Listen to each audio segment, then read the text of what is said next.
Hi there, folks, and welcome to another Brick in the Wall. It's a Red Wall podcast brought to you by us at TV Tuners. I'm your host, Swanson. With me, as always, is my co-host and owl who just loves eating little creatures, Stairmaster. There's a rift in the Beatles. I don't remember what that guy sounds like, so I did this. Which one of you? Instead. Which one of you are you? Which one of the Beatles are you? I'll leave that as a mystery. Your voice isn't far off, actually, so good kudos to that. With us, as always, of course, is our other co-host and rat trying to kill his leader, Kioran. Rest in peace, Lindsey Graham. Is he the July rat? 12th, 2026. Is he the rat? In a way, I suppose. What does this mean? Look, there's a lot of rats in the government, and just gotta quit voting for them. Some would call it a ship full of rats. A sinking ship. Yeah, when's it gonna sink? I've been waiting a while for the ship to sink, and it's still kind of going. I've been told it's gonna be very slow until it's suddenly very fast and scary. Well, we have that to look forward to. And I you'll guess still that's have kinda to go to how work. ships sink. I have to go to work? Yes. Okay. I'll go for now. Yeah, that's You the think worst people- thing about a nation collapse is that they still expect you to contribute to society. Do you think people got the day off during World War II?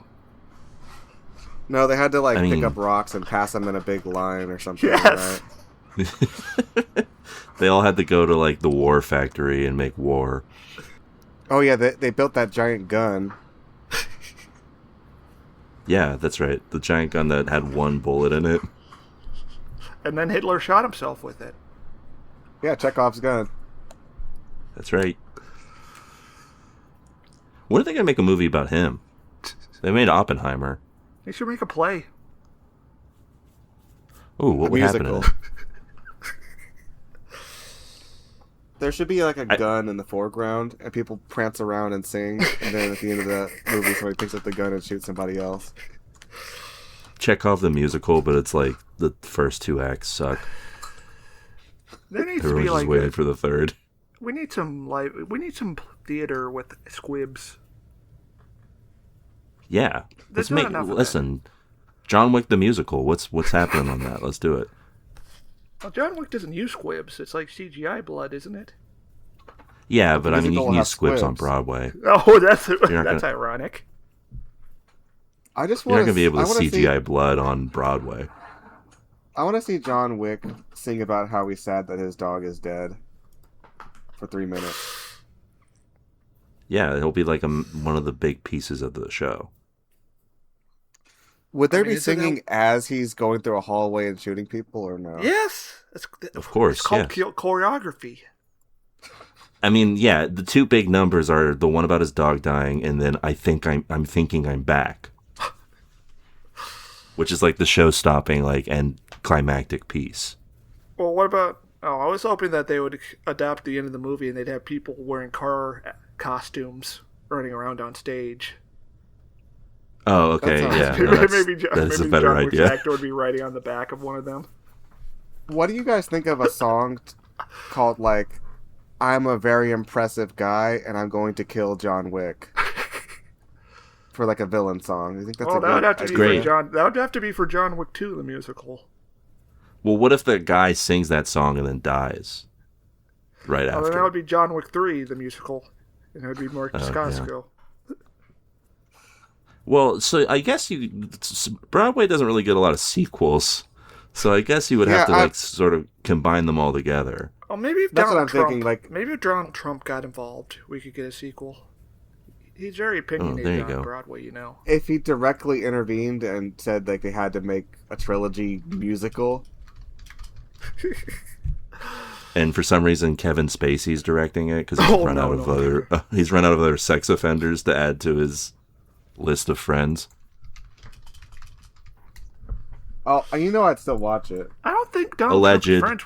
I don't think Donald Trump is friends with Kevin Spacey. I haven't heard about that. No, but he could just become friends with Kevin Spacey and be like, You we've think always so? been You good think pals. he has that charisma? He has the political power to compel anybody to make a musical for him. We're talking Yeah. about friendship here, not making a music. Listen, I'm just riffing on the fact that he wants to make Rush Hour 4 with the guy who's a sexual deviant. Allegedly. Once you make a movie or a musical with somebody in any capacity, you're considered friends until you're not making them anymore. It's true. That's why we've been friends for who knows how many years at this point. And that makes me want to sing. And Swanson, I apologize. I glossed over what you said. You said that Trump is making Rush Hour 4 with a sex offender? Is that what you said? Yes. Yes, the director of Rush Hour, the Rush Chris Hour Rock. franchise, Brett Ratner. Well, Brett, but also isn't Chris Rock on the FT Oh, Files? you mean Chris Tucker? Chris Tucker. Yeah, Chris Tucker. Maybe that's Is on the Epstein Brett Files. Ratner is more like credible. Regular. Oh, Brett Ratner's careful got with- his own side thing going on, unrelated to the Be careful Epstein with these- circles. With these names, I think like mixing up the first name and last name. Brett People who are on Ratner. the Oh, Yeah, Chris Yeah. Rock is fine as far as I know. I heard he slapped a guy. No, he got Oh. slapped. Oh. Okay, he's the victim in all this. Right.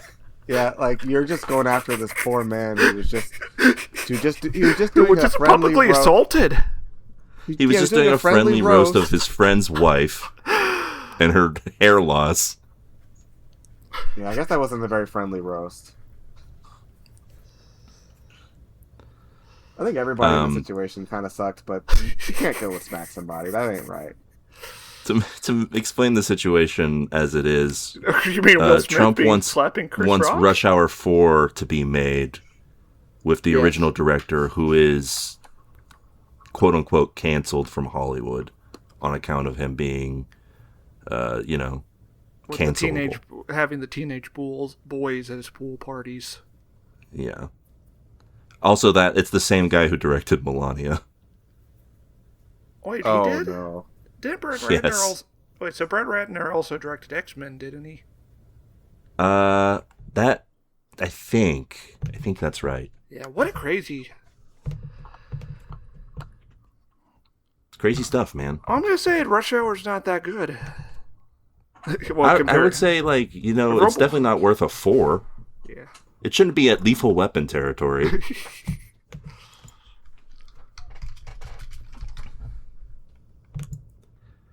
I really don't remember much about Rush Hour other than, of course, do you understand the words that are coming out of my mouth? I remember Jackie Chan says the N-word. Yeah, see, I don't remember that, but I'm sure it happened. Yeah, it's been a while since I've seen that movie. I don't really remember it at all. I think I was a child, a little guy walking around. And we won't watch it unless you sponsor our new podcast, The Jackcast, There where were- we watch all of Jackie Chan's filmography. The Maybe we'll listen Jackass to a is a great discography title. too. I mean, let's do it. I might do a cover of "Okay, I Love You" if you give me some money. Yeah, you got to pay us for this type of content. We're not Did doing you that. know for he was a free. classically trained opera singer? No. Yeah. See, we're gonna have a Jackie lot Chan? of fun facts on this new podcast if Yes. we get paid for it. Yeah. He also Fun was, facts about Brett trained Ratner, by the dancer. way. He only did X-Men: The Last Stand. Oh, So the worst one. One of the worst ones. that makes. And then another fun fact about him, he currently lives in Israel. that also makes sense. Wow. We've all seen that. Well, literally, Roman Polanski did the same thing. I don't like this guy. Why can't we double cancel him? Well, because he's friends with the president of the United States, Kieran, so you can't do anything. Why twisted. can't we cancel the president?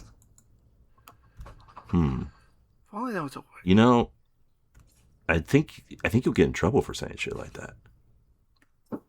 Oh, wait, so I he directed I Melania. apologize. He directed Melania, but that was MGM.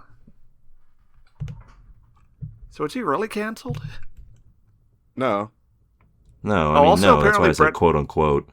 Oh, also apparently Brett Ratner is like 1 degree separated from Jeffrey Epstein. Yes, he's like in Yeah, the files, never- like with Never photos. mind. Yeah. I thought he was independent. He was for a And then while. the I good feel like pederast. when he originally got canceled, and then the files came out, and it turned out he's there. What do you guys Like think about I think Stephen Hawking? there's like photos of him About Stephen hanging out Paddock? with Jeffrey Epstein on a couch. Stephen It's Paddock? like- No, Stephen Hawking on the Epstein files. What do you think? I don't you guys want to think think of about it. I don't want to think about why they had to get that submarine for him. Take him to the island. I'm just like No. so confused and disturbed. It's bad stuff, know, guys. I've learned too much about. Stephen Also, Hawking. Matt Groening was on the flights. Yeah, Matt Groening was there for more than once, I think. He got his feet massaged, I think. Yeah, I think that's part of it. Why are you... Listen, it's These are some fun files to everything's talk bad. about. You know who wasn't on the Epstein files though? The guys behind Me? Redwall. Allegedly. That's true. As far as we I know. mean, We don't actually Yeah, even I- know who's behind Redwall, like, producer-wise. yeah, we didn't really. That's true. look Hold on, into let me that look it much, up real but quick. Oh, surprised. guys, you're not gonna like this. What happened? Executive Jimmy producer Savile. of Redwall, Jeffrey Epstein. Oh. He just did it himself that time. That's quite a swerve. Like, I what Yeah, was like the you didn't motivation think for he him was to- actually involved in entertainment. series Like he was just kind of director. tangential to it. But no, he just directly produced this. Yeah, and he did have to draw some of the keyframes after the director of animation got hospitalized during production. Yeah. Kind of impressive, if you will. Yeah, Yeah. it turns out he has some real talent. I don't know if I'm deeply upset by this or impressed. How should I feel about that? You know, I'm not sure either. Let's let the fans decide. If you think we should be canceled, email us at our email address, tvtunerspodcast@gmail.com. What's that email address, Kieran? Our email address is our email address at tvtunerspodcast@gmail.com. What's that email address there, Master? Oh, I don't remember. You're fired. He can't be expected to remember. He's It just turns a big out I was owl. Pete Best all along. That's your right. Anyway, your email could go here. Anyway, I'm not really worried about them coming after us for whatever comments Keo made about the president, mainly because we're in this abandoned Radio Shack, and I'm not really sure where we are. And we do have to note that this is a Radio Shack. It's not a backroom situation. There's a very big Radio Shack sign right out front. Slowly Yeah, rushing this isn't away. some sort So of this isn't liminal like a space. This isn't like This the is idea of real. an electronics store. It's a normal location. It's like I- you got a finite square footage. Yeah. We have a It's not full endless. map. We have a full map. It only has 2 or 3 sectors that we haven't quite gotten written down yet. So Yep. we've charted the whole place out. It's not that big. We've only found Not one that type of big. monster in here. Yeah. The monster of And it- late capitalism. Yeah, and I think that was like a couple of like rats or something. But would you really call that a monster? Like if you were playing a video game, that would be like a level 1 like first enemy. Well, Stairs got labyrinth brain, so he thinks like any encounter with a creature is a monster. Right. Which is important So- also to note, like, obviously this isn't a backroom scenario because, like, we already did that. Like, a labyrinth and the backrooms are pretty much the same thing. Yeah, backrooms are like a modern labyrinth. Oh, We've yeah. dealt with labyrinth. Yeah, we've done that. We've been We through le- it. We left the labyrinth. We're done with that entire kind of Well, like I think the thing about the archetype of back story. I think the thing about the backrooms is that it's a labyrinth without a destination. Oh, Isn't that what a labyrinth is? Well, they're supposed. Oh no, like the original like, I guess classical you are- labyrinth. yeah, you're only supposed to has end one up path. somewhere at the end of the labyrinth, right? If you make it to the Yeah, end. but but you don't. Yeah. Yeah, I guess, yeah, in a way, the labyrinth that we were in was sort of a backroom scenario, but this Radio Shack is not. Yeah, there's no almond There's no, water here. artifacted versions of us. There's no, messed up versions of us that got stuck in some liminal space. There's no red room where you die, very badly and can't get out. Yeah. There's no Christmas trees that we can see. And if they There's were, no, they would be regular Christmas trees. There's no big room with a giant swimming pool and a fun slide to go down Unfortunately. in the middle of it. And there's no roller coaster that judges you based off your karma and sends you to hell or heaven based off of it. Yeah, none of that stuff. It's again, this is just mostly old electronics. And a warehouse. A couple of, yeah, a warehouse. And a kind of moldy looking statue that moves when you take your eyes off of it. Yeah, Just that part stuff. is strange, but it's not, again, it's not anything out of the ordinary for us, I don't think. I think that's one of those those Chinese little gadgets they used to make back in the 90s or something. What? Oh, yeah. The classic Chinese gadgets. You guys know. One of the great inventions of the Chinese, alongside fireworks and ice cream. And those little finger traps. So yeah, normal stuff. If anyone's normal. worried about where we are, or if we're okay, or if we're ever going to get out of this Radio Shack, we can leave anytime we want. And if you want to hear we our can thoughts, go. and if you want to hear our thoughts on the movie The Backrooms, you can pay us to watch it. Go buy me a coffee. I thought you were going to say you watched it, Stan. I haven't. I read one of the Wikipedias about it a year or two back. Yeah, I remember you got deep into the Backrooms lore. Did you know that there's negative floors? Wasn't it supposed to go on forever? Where it gets. Yeah, but the floors are all have infinite volume, but you can move from level to level. Whoa. There's a iconic yellow wallpaper hallway. Right, naturally. But then there's ones that are a warehouse, a cave full of spiders. A warehouse? Wait a second. Maybe we should... No, it's nothing. Yeah, I mean, the warehouse is normal. It is big. Maybe we stay out of the warehouse for a little bit. And also there's one that is supposedly an exit from the back rooms. But actually it's just a replica of our universe, and eventually your loved ones get murdered by monsters from the back rooms. And also eventually, there's one that's literally hell. They wait.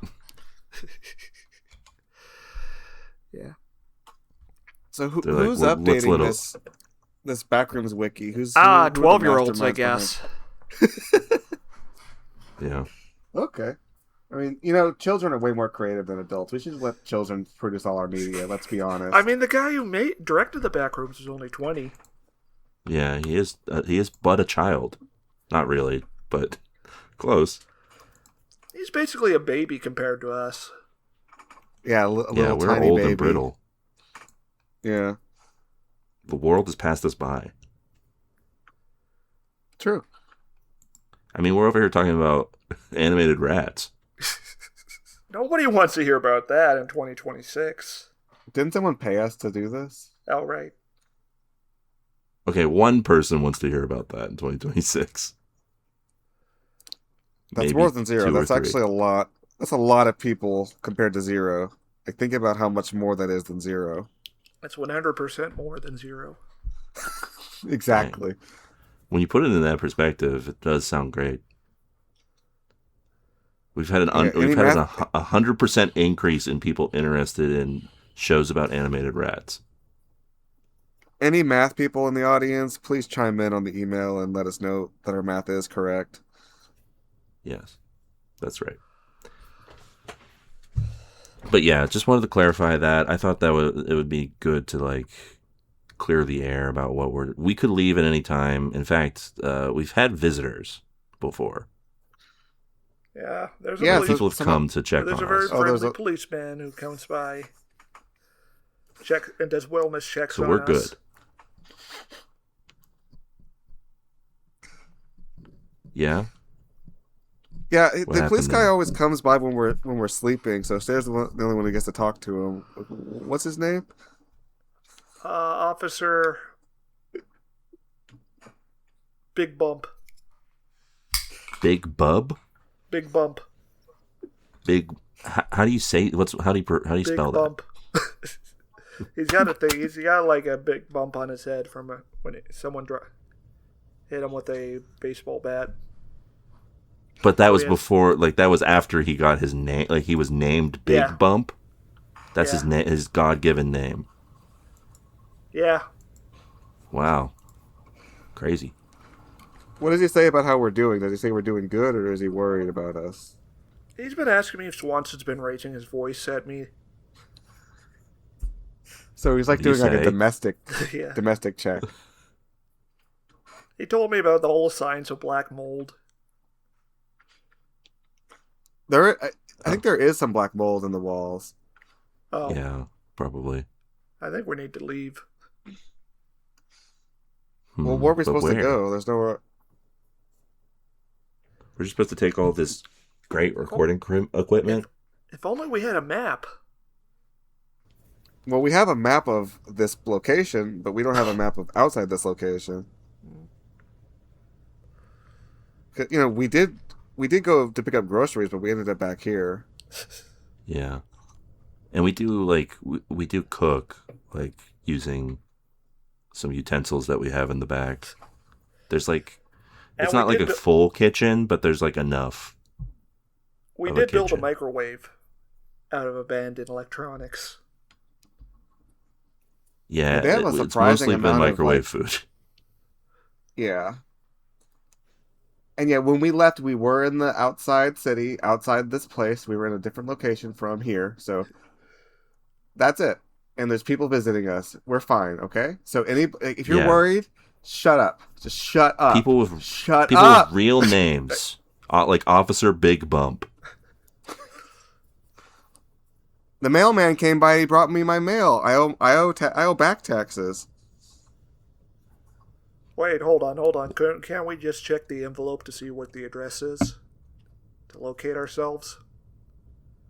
Oh, yeah. Good thinking.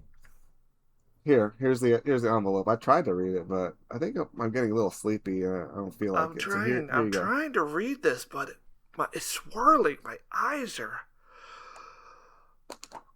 Swanson, can you read it? Let me take a look at this. Huh.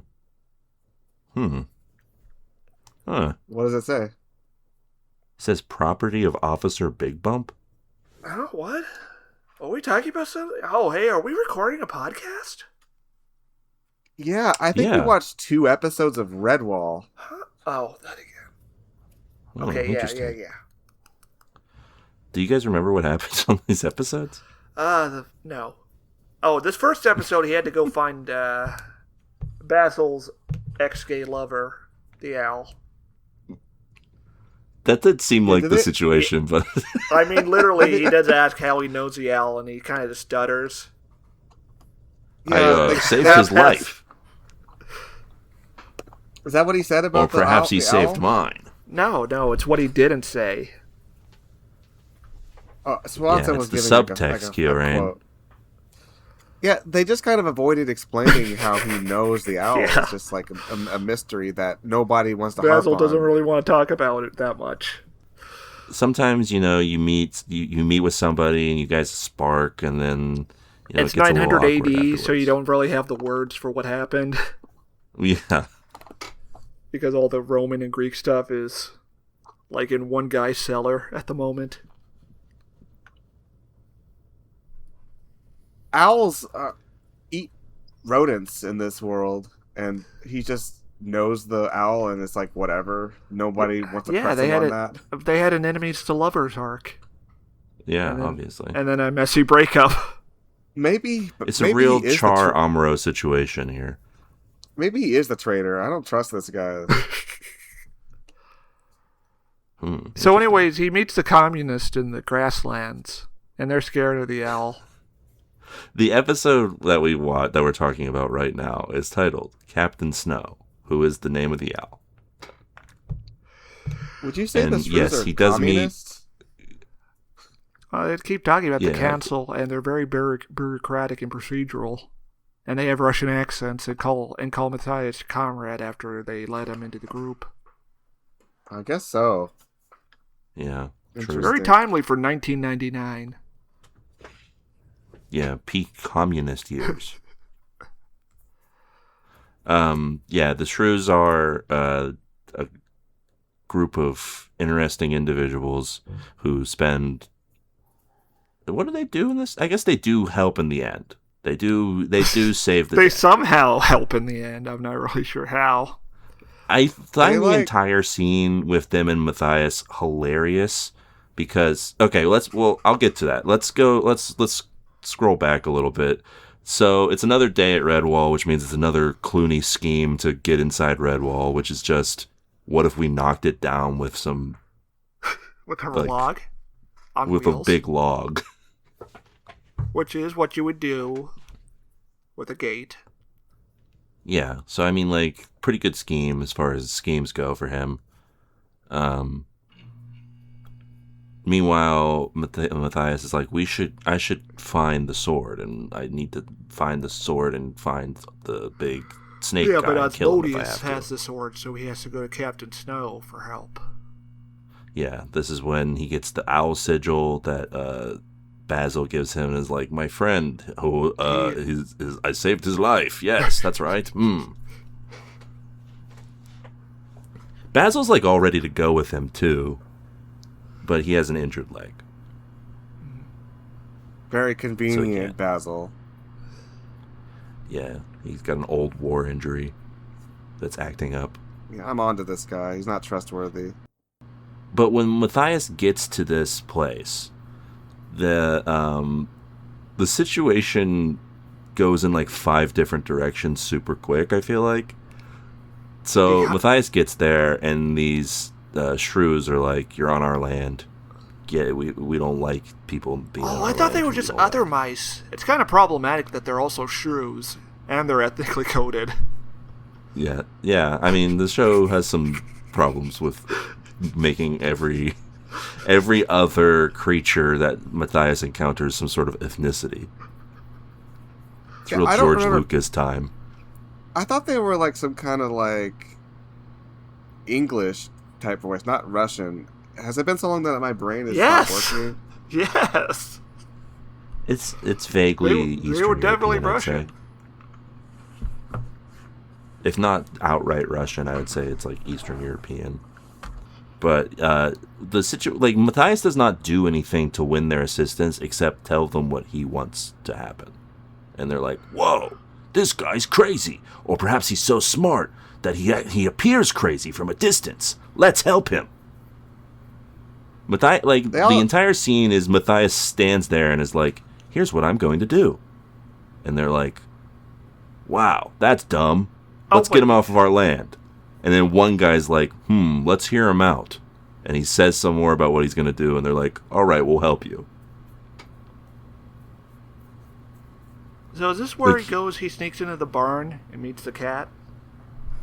Yes, that last after they week? agree to give him their assistance with nothing, he does nothing to earn it.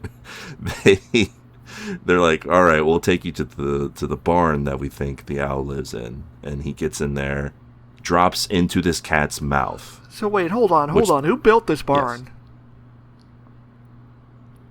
Because only the great cat and the question. owl. Only the cat and the owl lived there. This makes me wonder if there's some kind of like abandoned human civilization or something. What's up with this barn? What's the story here? If it was made out of wood, it wouldn't have lasted that long. Long enough for animals to evolve. Are there humans just like off screen? 10 years.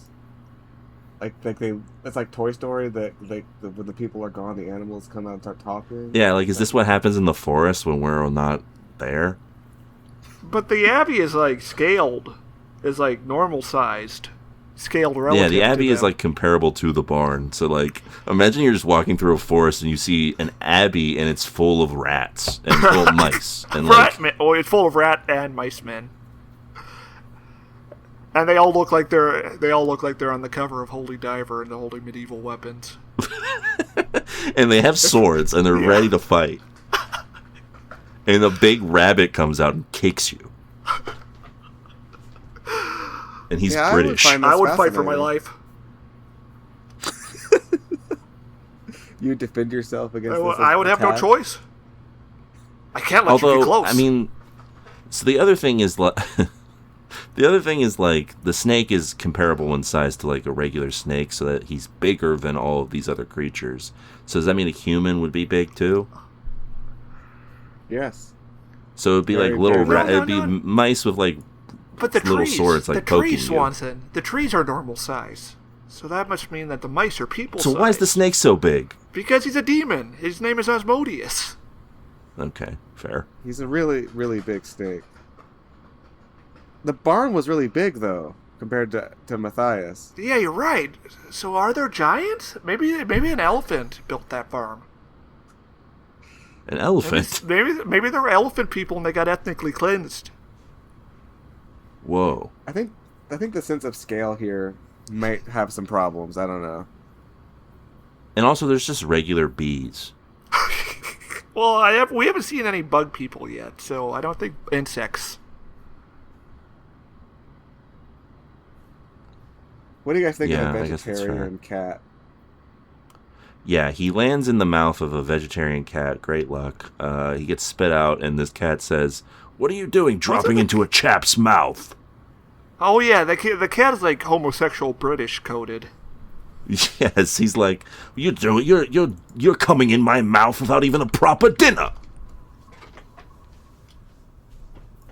And Matthias is like, what? And this cat's like, I'm a vegetarian, don't worry, I'm not going to eat you, but I'll take you to the owl that will. Basically. Matthias is just vibing out here. He's just kind of going with the flow. It's like... Yeah, he's entering a flow state. Is that what that means?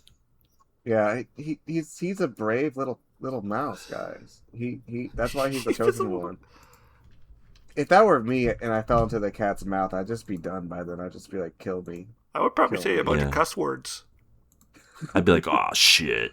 Oh no. Fuck. Fuck. Oh no.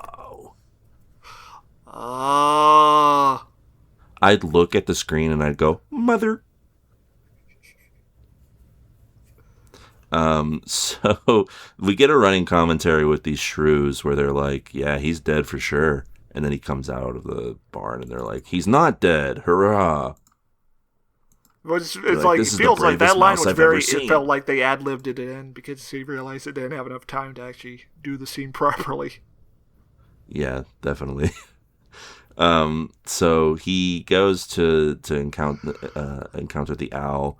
Meanwhile, his friend, the other ethnically coded bird, is there to go find him because Clooney is attacking Redwall. So he goes and meets with the owl. The owl's like, basically like, I don't care about your stupid metal, man. I'm still gonna eat you.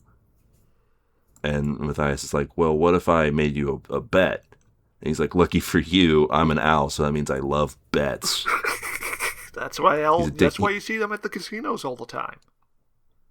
That's true, yeah. He's Captain Snow, hopelessly addicted to gambling. It's a real epidemic in this country of Redwall. Whatever country Redwall exists in. I appreciate a whimsical owl, and I just love him just being able to kind of say, yeah, I just kind of eat rodents for fun. I can quit anytime. So that's a perfectly fine bet. Basically just being like, yeah, I can change my diet at a moment's notice, but I want to eat. I just eat them so they become my slave in the afterlife. It's what Jesus told me. And Matthias is like, who's Jesus? And he's like, you'll learn someday. when he returns. Captain Snow's very devout. Don't they worship Martin he's the like, Warrior? I love the taste of rodents and shrews and their flesh on my beak. And Matthias is like, that's cool and all, but what if I go kill this snake and then you don't do it anymore? He's like, I'd like to see you try. Like, and then Matthias is like, okay, and then he goes home instead because the gypsy bird shows up. Yeah. Yeah, he just like sounds like a bet that I have a lot to gain from. Let's do it. Right. It seems like a very one-sided bet because all that changes for Matthias is that like he gets what he wants, and when it changes for Captain Snow is he has to change his entire eating habit. Yeah, I think he took the bet because he just wants to watch Matthias die horribly. Yeah, he's a twisted guy. Also, during this scene, Matthias mentions that he will kill the snake if he has to, and he went from killing creatures, like he went to killing creatures really quick in his character arc. Well, it's a bunch of 22-minute. Does he kill anyone here? No? No, I think he just has the shrews run at the rats, and for some reason that's enough to get all these men-at-arms and armor. The shrews can the shrews can throw hands. I don't think they're even armed. No, they're not. They're just at the end. They're just biting Clooney. Why do they need like a legendary sword to defeat this guy if they can just kind of take him? Right, yes. This is an important question to have because the second episode makes it even more obvious that there's like easier ways to kill this guy. Are they just caught up in like this religious mythology of Martin the Warrior and they could have just shot him? Yes, easily taken him. Well, they did try to shoot him the episode before, but it didn't work. And the next one. Yeah, what they need to be doing instead of getting a sword is building a gun. Yeah, they're not building their tech tree at all in this. Like they are not developing it at all. Like instead of getting the sword, like Matthias should be getting like 2 pistols and just going up to Clooney and being If I was there, I would teach them how to use electricity and double entry bookkeeping. And they would make me their queen. Yeah, that's right. If you actually went back to Redwall time world or whatever it is, would you actually be able to teach them electricity, or would you be I wouldn't understand a word they're saying. That'd be like a millennia of linguistic drift. Let's say there was no language barrier. Would you be able to just, without bringing any materials with you, teach anybody electricity? No. Because I wouldn't. I didn't go to college, no. Yeah, I went to college and I learned ostensibly how circuits work and whatnot, but that was like a while ago, and I wouldn't be able to teach anybody how to do it. I would be like, yeah, there's positive charges, negative charges, and if you put them in a circle, it makes a circuit or something. There's resistors and capacitor. Are you listening? And they'd be off making a sword. Which would take hundreds and hundreds of man hours. Yeah. So yeah, basically, I would not be Dr. Stone. I would be just. Well, you could teach him crop rotation. Leave a third of the field farrow or whatever. I could teach them the idea of crop rotation. I could say like you could switch the crops around. I think try it. I don't know how to do it. I don't know which crops to swap or how much space to do it with or how to fertilize the crops, but I give them some good ideas. Doorknobs weren't invented until like the 1700s. I bet you could figure that out. Maybe. I have some ideas, like you turn it and like the thing goes in. I think I know how a lock works. But I think they had locks.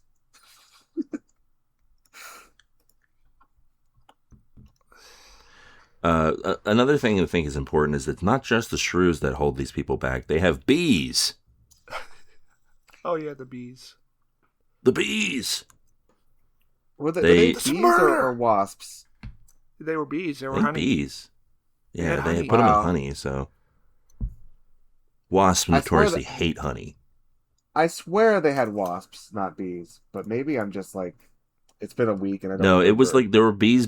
The foreshadowing for this incident is that a bee buzzes around during one scene between the Badger and Basil, and she's like, "These dang bees." Why would they have wasps in an abbey and not bees? Because wasps are more like violent and you can't make anything with wasps. They don't. I thought the wasps were a pest that they didn't want around, and they weaponized them. Yes, I mean essentially that seems to be what happened, but they're bees. They're bees. They're like color coded as bees too, like the yellow and black. I mean, so are wasps. That's the iconic color of bees. Many are saying this. I'm gonna die on this hill. They were wasps. No, they weren't. They were wasps officially. And if anyone wants to debate me on this, let's debate. Debate me, cowards. County or not county rat violence? Okay, I just investigated, and that Badger refers to them as hornets.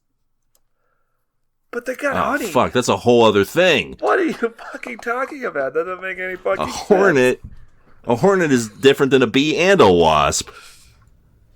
It's closer to a wasp than a bee, though.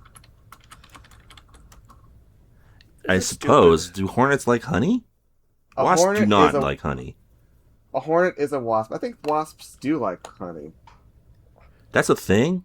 I thought it was just bees. But they were yellow and black. I think that bees make the honey, and then wasps go to steal the honey from the bees.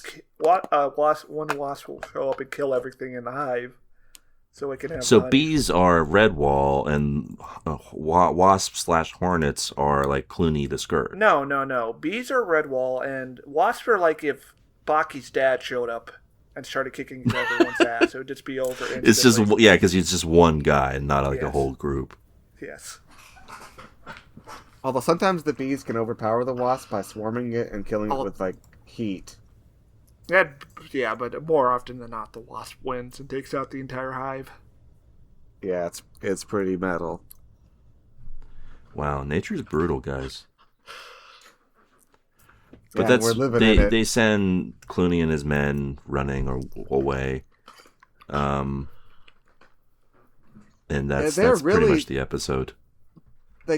Because they have to make these episodic, they have to undermine the villainy of Clooney every episode. He's kind of pathetic. Yeah, I'm not sure why these two episodes make it really clear that Clooney is not very good at this. I'm not sure why his men stay. I feel like after the 8th time the siege got routed, they just wouldn't come back. Desertion was a huge problem in this era. He also has no charisma, and he's deeply abusive and kills people for the slightest reason. The loyalty towards this guy. And he isn't paying anyone anything. They haven't got any loot besides, I don't know, that crate from the circus. Oh yeah, true. I'd argue that he does have some sort of charisma, but it's like the type of charisma that Dr. Robotnik has. So it's like intimidation charisma. Basically, he put all of his charisma, his charisma is in, he has high charisma, but it's all in intimidation. This would make a lot more sense if, skill. These were, tribesmen, and then there was, a social reason they were following him, as opposed to whatever the social glue is here for this army unit. Is it just they like the strongest guy, and he's really strong? I guess. Which isn't even true because Basil kicked his ass. He's the strongest rat, though. Yeah, Basil's a whole other tier. We can't listen to a bunny. Well, because Basil's going to be you guys should hang out with us. Also, he's in cahoots with the owls and whatever else. I don't trust him. That's true. Yeah, Basil's eat under rats, fucking too. owls. He's having sex with the owl. He's seducing them with his incredible hips. It's canon. So there was a second episode we watched, but before we get to that, guys, there's a segment that I'm going to talk about that we're going to do, because I definitely didn't forget to do it earlier. What? There's definitely a question that I always ask that I didn't ask, but it's fine because I planned on putting it here. If anyone asks, if anyone is questioning why it's here, it's because I planned on it. What did you guys watch this week? Anything fun, exciting, something you want to talk about? Oh, I was going to watch Night and Day starring Tom Cruise and, what's her name? But then I didn't. Sorry. So I guess you chose Night. For some reason, I was going to watch, and again, this is another I was going to, but didn't. Oh. I was going to watch Gundam 00, but I was just like distracted and got busy with something else and did not watch it. What a shame. Oh, well. Oh. Did you watch anything? That was a double no. I guess this is just what did Swanson watch. Yeah, what'd you watch, Swanson? Anything good? Anything interesting? I watched this show called Spider Noir. Oh, my dad liked which that. is an Amazon Prime show where they decided, let's take the noir version of Spider-Man from the animated movie, and since he was voiced by Nicolas Cage in the movie, let's have Nicolas Cage do the live-action version of him. And let's make it a noir show with, like, superhero elements. And you know what? Okay. It's all right. It works? Isn't It's that okay. just Batman? Isn't that just Batman? Batman isn't really noir, Stairmaster. He's more, he's got a lot of other stuff going on. Okay. He's not, like, down on his luck. A noir detective should not be rich. His parents are dead. A noir detective should not have tons of money. Okay. Nicolas Cage is hilarious, is great in this. He's basically doing, and this is his own admission, he said it in interviews, he's basically doing 80% Humphrey Bogart and 20% Bugs Bunny, which is a fun combo. He's going off on this one. It's fun. When it does the noir stuff, it's really good. When it does the superhero stuff, it's mid, which seems like the description of most superhero TV shows. You cut out after you said when it does the superhero stuff. When it does the superhero stuff, it's mid, which Okay. seems like the description of most superhero TV shows. So when you say it's mid, you mean it's bad, or you mean it's mid? I mean, it's middling. It's mid. It's mid, Keo. Hush. I can't be having this conversation again. There's also, because that's it's not Nicolas over. Cage, you want to show his face, so they have a lot of him being a detective and not a lot of him dressed up in the Spider Noir suit. It's kind of they don't do a Surf Dracula, but they do like half a Surf Dracula. So is that a tune in, Swanson? Yeah, give it a tune in. Nice. This other thing I watched is Keo's gonna be really excited to hear about this one. Is it Okay. Ghost in the Shell? I watched that. So you did watch You want to something. talk about the new Ghost in the Shell? Is it good? It's good. Okay. It's What based happens? off the manga, so the Major's a bit more of a gremlin than the stoic Uberman she is in the movies and Standalone Complex. Define gremlin. She's very much. She gets very pissed off easily. She doesn't take any shit from anyone. Does she cause a ruckus and make mischief? Yeah, Nice. Okay, gremlin-like they're all behavior. they're all kind of goopers in this. Like there's one scene where they thought they were getting fired, so Bateau sets up a bomb on Araki's car, what he thinks is Araki's car, and then the next panel you see Araki driving off in a scooter. So you just put it on some other person's car. Yes. Great. That's a good bit. You watched that this week and you didn't tell us Yes, about I it watched until it. now? I forgot. I thought you knew. I thought you paid attention to these things. It's on Amazon. Am I supposed to be watching you? Like, observing you? No, you live your own life. I thought you were, like, hooked up to the wider society. No, I'm not. I'm sorry. You should be keeping track of Stairmaster's location, though. I don't know how you guys are watching stuff in this Radio Shack. I just found, like, VHS tapes of this old Gundam show when I was busy, but you're, like, watching, like, new stuff. Which is very strange because Gundam 00 came out long after VHS. At Sunset. Yeah, but it's old enough that you would believe that it came out on VHS somehow. 2008? Yeah, time is linear, but it's not like, sometimes you think something's older than it is. Okay. Anyway, I watched a show, Kyo, that you're going to really like the title of, I think. It's called Maximum Pleasure Guaranteed. What? Okay, and let me say right off the bat, you will receive maximum pleasure. In regards to the title, I would say the pleasure is medium. They lied. There's not. They guaranteed it, and it's not at the max, I don't think. It's a thriller show about a lady who gets into some hot water when the relationship divorcee, that's important to the story, gets in some hot water after a webcam boy that she starts to like. It says boy, but he's a grown man. He gets murdered, and she gets in a whole scheme about that. It's a whole thing. It's twisty, it's pulpy, it's alright. It's fine. It's mostly held together by like a lot of good performances. The title seems to come from the sex worker. Oh, hence okay, the maximum that makes pleasure. sense. But the show itself, I would say the pleasure is not at maximum level.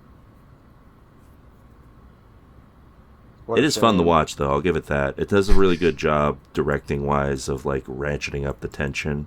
You can really feel the anxiety. It's not Uncut Gems level of anxiety, but it's pretty close. Like this lady's life just keeps getting worse and worse. So I guess like light tune in. I don't know. Did you like it more than Redwall? Did I like it more than what? Redwall. Ooh. Well, yeah, probably. We'll have to talk about our second episode before we can make that judgment. Yeah, what happened in the second episode? Can you explain the second episode? They built a siege tower. Which really, they should have done that last episode. Because when they had the better plan. Yeah, we'll see. If you could just shoot the guys with the battering ram from the top of the walls. That's why you need the siege tower, to suppress them. Yeah, this episode titled Battle Plans is it's a doozy, I feel like. So we talked about it last episode, but haven't really talked about it this one. The pacing in a normal episode of Redwall is haphazard, I think is a good way of putting it. It's kind of fever dreamish. This felt like the most like sort of straightforward episode. It's not like everything seems to go from A to B pretty easy to follow. Like there's no big leaps in story movement. Mm-hmm. Clooney has some visions at the opening. He has a nightmare. He has a PTSD nightmare. He has a bad trip. Basically, like, he dreams of Matthias, like, killing him, essentially. But he's, like, climbing Redwall, and he gets in, and then, like, Matthias is there, and he kills him or something. Imagine having a nightmare about that little tiny friendly mouse killing you. What the heck? Right? Like, I would be like, why? Like, yeah, I'm always saying that when I get killed in dreams. I'm like, I could have totally won that combat encounter. Come on, I want to redo. And I try. Right, like he should be having nightmares about like Basil or somebody who's actually on his level that we've seen. Yeah, I would believe getting murdered by Basil, but Matthias, what? No. Oh, I think the whole prophecy thing probably ties into it. I'd be worried too. Yeah. If there was a prophecy that I was gonna be killed by a legendary sword, I'd be like a little worried, like 5% worried. I would be a little worried, and then if I heard that they were looking for that legendary sword, I'd be a little more worried. My worried meter would go up. Yeah, but if they were trying to get it from a giant snake, I wouldn't be worried at all. I'd be like, yeah, I'm good. I'm chill. I'd probably send one of my weaker guys to stop them. And then send a slightly stronger guy if that didn't work out. I would send a guy to go talk to the snake and be like, let's team up. And if he dies, then I guess that means we don't need to team up. And if those two guys failed, I'd probably get like a team of guys who have not been mentioned until this moment to do it. Yeah, that's a good idea. So basically, Matthias and Basil and the Badger, whose name I keep forgetting, they're all hanging out, and they see that like Clooney has figured out how the range of their weaponry essentially, and has put the camp like right up against that range as like a taunt. Which probably shouldn't have taken so many episodes to figure out. I mean, yeah, they probably should have gotten that idea pretty quick, right? Yeah. And basically, the Badger lady is Constance is like, all right, so let's build a big weapon. And she just makes a crossbow, essentially. Yeah, what is she? Like whatever the sniper version of a crossbow is. She got some skills. Like, how does she manage?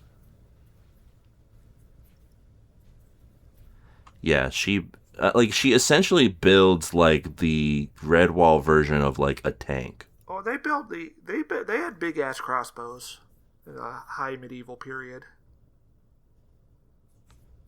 Oh, yeah, but the Redwall, I haven't seen them use this. I have no idea how they put that together. Yeah, we should have seen her going to Guildsman and apprenticing to become a warrior. You're saying she didn't have the proper skills. She's a Mary Sue. So yeah, while she's doing that, actually treachery is afoot. Actually, the giant crossbow dates back to like the ancient Greece in the form of the ballista. Oh, that's fair. Is this a crossbow or is this more of a ballista? Like, I guess as a siege weapon, it would be a ballista. But this is they kind of put it on a stand, don't they? If I'm remembering correctly. So it's kind of in between. So while this is going on, Clooney has his own problems because Cheese Thief, our lovable friend who we all remember, yeah, I know this is guy. planning on killing Clooney and taking control of the camp. The all valuable camp of disorganized rats. Yeah, the crew has rightly concluded, Matthias mainly, that if they just kill Clooney, the rest of the rats aren't gonna stick around. Which, like, yeah, you're probably right. They would immediately collapse into like infighting. Yeah, they're kind of pathetic as a faction. I have no respect. But Cheese Thief gets stopped because Clooney wakes up from one of his visions and just beats the crap out of him and tells him to leave. He doesn't even realize he's trying to kill him. He just does it because that's just his whole deal, I guess. He's like, "Why are you here? I'm attacking you." Yeah. Pretty much. Which, fair. I mean, if I was sleeping and I woke up and, like, a guy was there, even if I knew the guy, I'd be like, why are you here? And I'd probably beat him up. So if you woke up and Stairmaster was standing over your bed looking at you, you would attack him? I would probably be like, why are you here? Maybe if he didn't say anything right away, I'd start beating him up. You wouldn't, like, just unleash your psychic ability and launch me through the walls and collapse the building and then turn to evil? Yeah, I would ask Stair why he's here, but I'd say it like, why are you here? This sounds like it's happened before, Kyo. So anyway, where were we in the episode? Clooney foils an assassination attempt. Yeah, he has another guy who gives him like info on the camp and like Redwall. He has I don't know this guy's rats. Name. He's a ferret, I think. Yeah, but he's, when I say rat, I mean like he tells on people. Oh, yes. And I don't think you guys remember this because you watched this a little before me, but Clooney has a really great reaction to this where he just says treason, and I just thought it was such a I don't know, it tickled me. He was Robotnik maxing. Yes, and he does a real power move here. He calls in Cheese Thief to his tent and eats a wheel of cheese in front of him. Damn, that's cold-blooded. Like, he's cutting off pieces of cheese and being like, you did good. You're a real good guy. I'm going to give you a promotion. And he makes it seem like he's going to give him this, or I'm going to give you something that you're going to like. And he makes it seem like he's going to give him a piece of cheese. And he's like, actually, it's for me. And then he puts it back. He doesn't even finish it. He's like, I'm saving this for later, just so you know. He doesn't even want the cheese. I don't think he even enjoys food. He just wants to torture him purely. He clearly doesn't enjoy it because that is a full cheese wheel when he takes it out. Yeah, he's just been saving it. And when Clooney finds it again, it's still the same amount that was taken out of it from before, or not when Clooney sees it again. When Cheese Thief finds it later, it's the same amount that was taken out of it previously. So he hasn't eaten any more of it. Yeah, he only has that for a power play. That's it. That's the only reason he has that cheese. He was like, I knew I was going to need to use this to like make my men listen to me. You got to respect it. See, this is why he's the leader of a gang of pathetic rats. So he takes Cheese Thief out and he's like, hey guys, Cheese Thief's running the plan from now on. I have other stuff to do. Bye. And basically he's like overseeing the building of this siege tower while Cheese Thief is, I don't know, doing whatever the fuck he does. Gooning in the tent. Yeah, gooning in the tent. So basically he knows from his rat that like they're building a weapon to kill him. And I guess he puts two and two together and is like, they'll probably try to kill me in my tent. This one, I'm not sure. I guess this is kind of a jump, but if it makes somewhat sense, I guess. In logic, like he's like, gamble, okay, yeah, they're gonna. It's an educated. It's a place where he is known to go and be in one place for hours at a time. So I think that's a logical place to try to kill him, I guess. Yeah, I mean, it makes sense.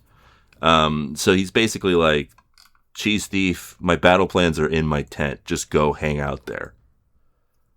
And Cheese Thief's like, okay. And he gets him with his one weakness, cheese. Well, his other weakness is arrows, as we find out. I love that. I don't kill him. He's fucking dead. It's brutal.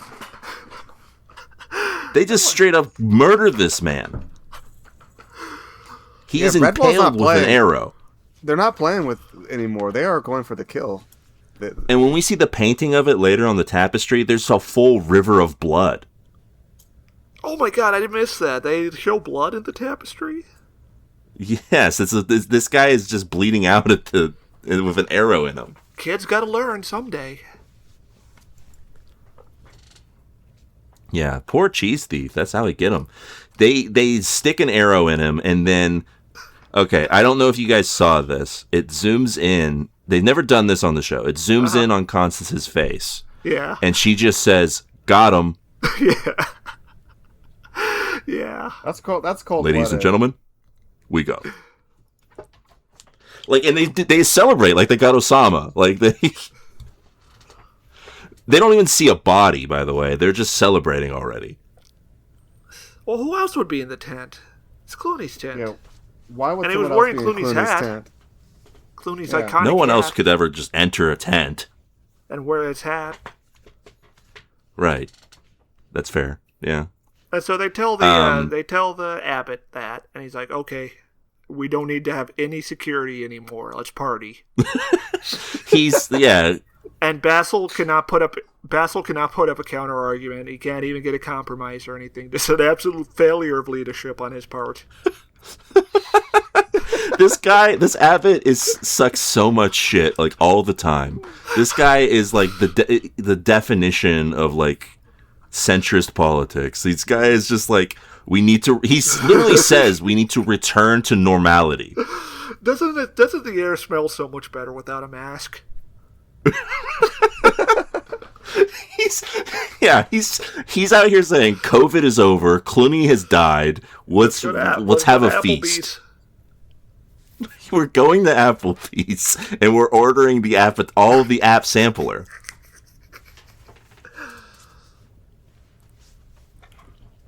Yeah, they're just, he's just like, no guards, and we're throwing a feast, by the way. So it's like a double whammy. No guards, and also we're going to be inside eating. Just nobody out doing anything. Nobody who could notice a siege if it happened. They basically just get lucky that Cornflower is like carrying around this big boiling pot. Yeah, well, at first they were like, okay, well, we don't have any patrols, but we can, like, just leave and walk around, can't we?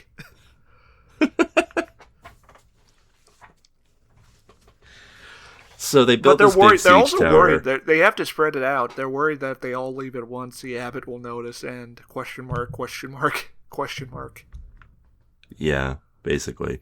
Is he gonna put them in is he gonna put them in solitary confinement? Is he gonna put them in the tank for disobeying him? Yeah, I feel like he's not gonna do anything. He's not gonna do shit.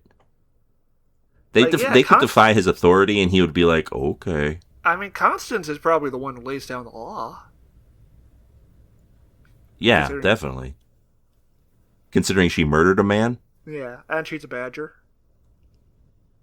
Oh yeah, that too. Right. Is she the only character who's a different species from Mouse that isn't like ethnically coded? Oh yeah, she's just British too, I think. Oh yeah, that reminds me. Yeah. Frogus, the person who paid us to watch this, wanted me to report something to you guys. Oh. Specifically, not to you guys, to Stare specifically. Oh dear. He has some comment chain from I think this is YouTube maybe. Commenter Nairufa says, she's a badger, which in the Redwall setting are supposed to be equivalent to a space marine. Then another commenter named Marvin the Maniac 7698 says, space marine? And then Nairufa clarifies, yes, from Warhammer 40k. Badgers in the Redwall books are mythically strong compared to most other species and are prone to entering psychotic blood rages in combat. Well, that's just what badgers do. Yeah, I mean, that's fair. I guess she kind of goes into a blood rage here. She does kill. And only the Blood Angels go into psychotic blood rage. So Stare's correcting the lore here of this commenter from 1 year ago. Mm-hmm. So I guess the World Eaters go into a berserker rage, but that's because they pledged themselves to Khorne, and also they got the butcher's nails in their skulls, constantly stimulating the agony centers in their brains. whenever they're not fighting and killing. And basically that's Constance. Yes, sure. Yeah, Constance is Angron. Makes sense to me. Makes sense to me, too. The lore here is making perfect, crystal clear sense to me. Do you need me to explain the lore of the Space Marines? Yeah. So they, okay, so in the middle of the so like in the late 20,000s, after the Age of Strife, the Emperor was trying to reunite Terra. And he had the Custodes, which were like artisanally created gene soldiers made from his very own genome. But it took too long to make them in any numbers. So he made the Thunder Warriors, which were like just big hulked out Resident Evil guys who broke out in tumors and went insane. But they were pretty good at the time. So he wanted something that had the strengths of both of them. So he made 20 sons using dark knowledge he allegedly stole from the gods of chaos. Allegedly. And these 20 sons he used as gene bases for the gene seeds that would be implanted into the Space Marines. The Space Marines were... In order to become a Space Marine, you have the gene seed implanted, and then you have to undergo like 8 other surgeries, which all have a high fatality rate. And you gotta have a bunch of organs implanted in you as well. And it turns you into an 8-foot-tall superhuman warrior who can punch boulders and has the reflexes to act after a bullet's fired from a gun. That sounds hardcore. And also they can eat the brains of their enemies to get their knowledge and memories. And they spit acid. So you're saying they're going to have this in Redwall? Yeah. And also they have... I can't wait. And also they have 2 hearts. Damn. And for some reason the rib cages are fused solid. I feel like all of this lore is going to take like at least 2 episodes of Redwall. Yeah. Does having 2 hearts help circulate the blood better? Yeah. Oh, you can use one. Yeah.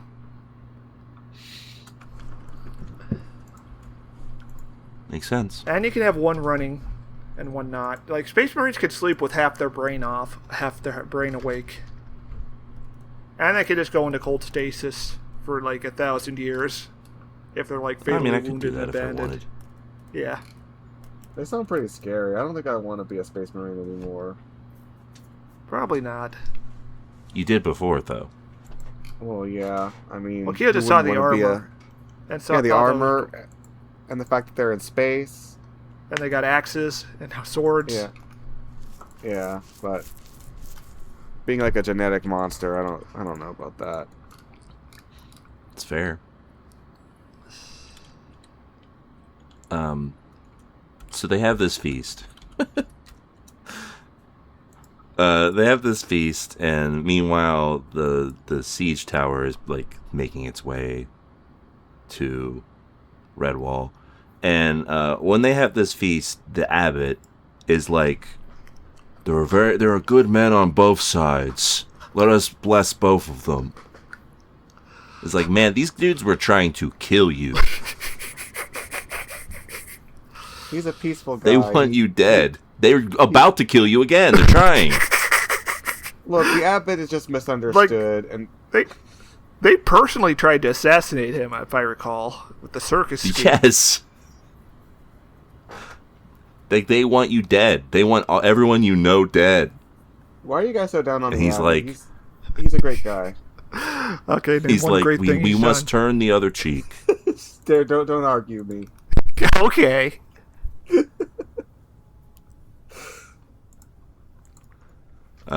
So they get there, as they're getting there, Cornflower is feeding the Vols, and they're like, "Yum, this is great. Thanks for this hot soup. It's hot." And as she gets there, she sees like 2 rats like getting up on the tower, throws the soup at them, which causes one to fall. They both fall to their deaths opposite directions.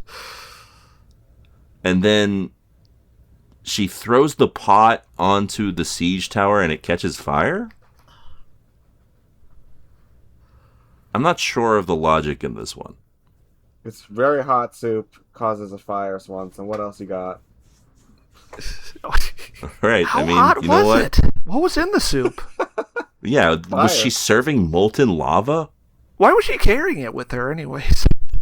She was going to eat the soup. Yeah, shouldn't you just have the bowls? She's going to serve up the soup to a group of hungry mice that wanted to eat it. Guess Did it's we think true. about that?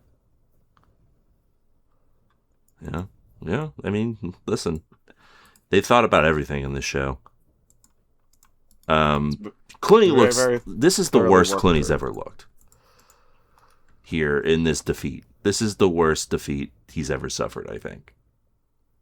Like, this should break the spell for these rats. Because basically he has his entrance into Redwall like dead to rights. He just needs to kill this little rat girl, mouse girl. Mm-hmm. And instead, the entire thing falls apart because she threw a hot hot pot onto the siege tower, and it destroys the whole thing. Well, his stupid underlings jump on the siege tower while it's on fire and put too much weight on it, because they're trying to help him, even though he's not really in danger. Yeah, I still feel like you gotta bring it up. It's gotta be leadership's fault at this point. It's gotta come down to the leader at this point. Too many failed sieges, as Keogh pointed out. You're saying the buck stops here, Swanson? Yeah, the buck stops here. This line no further. True. I mean, only fair. Tough but fair. Like, we have to hold Clooney accountable at this point. There's too many failed schemes. No, he's going to keep getting away with it, Swanson. He's going to be back next episode in leadership, and no problems. Y'all have a new second in command. Yeah, probably that ferret. Yeah. Yeah, so Clooney, the rat boy. Yeah, the ferret, the rat boy. If you have a rat, you have to reward him. Otherwise, it's going to rat on you. That's true. Yeah, Clooney scurries away, and Cornflower saves the day, and the people are made aware that he's still alive.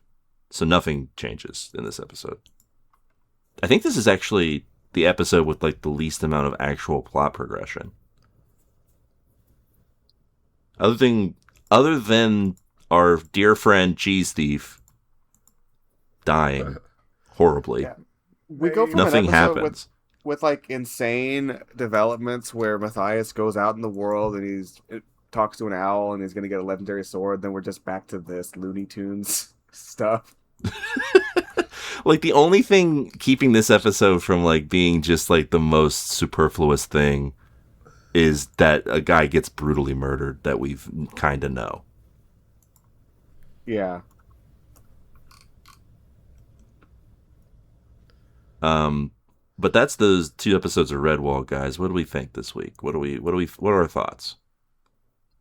I think they're actually kind of getting a little bit better at telling these stories, even though they're still in these weird constraints where they have to wrap up the story in one episode. Which is a problem since we're getting near the end of the season. Yeah, we're past the halfway point at this point of the season. There's 13 episodes in season 1.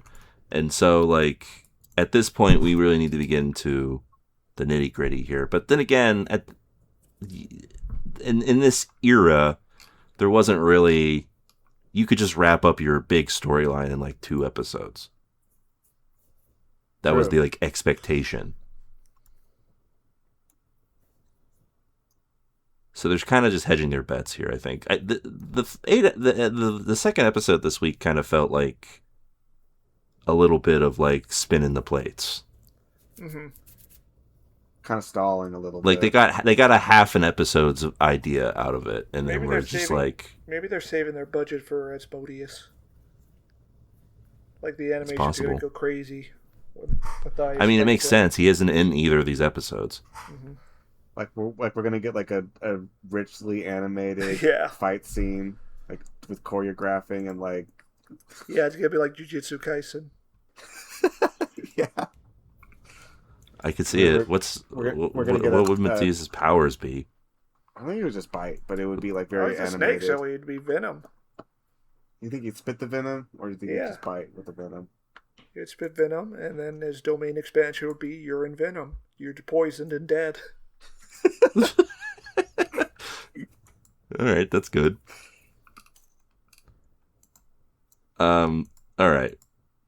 So that's it for this week's episode of the show. If you liked what you heard and you're like, wow, I wish I could give these guys something to watch, hey, you can. All you got to do is go over to buymeacoffee.com/TVTuners. A single coffee gives you a single episode to watch. For us to watch. Do not ask us to read any Warhammer 40k books. Yeah, that's not watching, that's reading, so be careful out Different there. Different thing that we don't want to be paid for. Don't pay us to read. We want to watch. We like to watch. We're not called read ravers. The Biblio boys. Maybe we should be called Biblio boys.